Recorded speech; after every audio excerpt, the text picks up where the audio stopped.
Така, нашия отбор днеска тук се вихри и действа за кеф и удоволствие с най-различни неща. Показвам ви ягодките, част от тях са свежи, други не толкова. Двете нови туи. Тук сме се паркирали под орех, а това не беше орех, на сянка. И ето тук другите готини туички. 4 на брой. Много сладурски, правят пътечка. Ще се молим да се хванат. Така. Тук направихме една площадка с двете туи. Пържолите ви ги показах.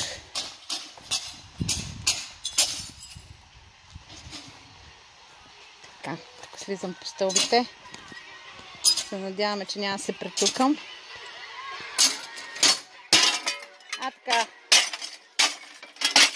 И тук вече съм подготвила масичката да похапнем след малко. Нещата се подобряват. Чадърчето много не ни трябва в момента.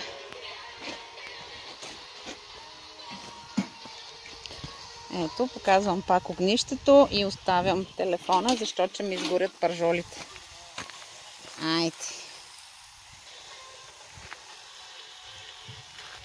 Страхотен септемврийски ден. 7 септември 2020 година.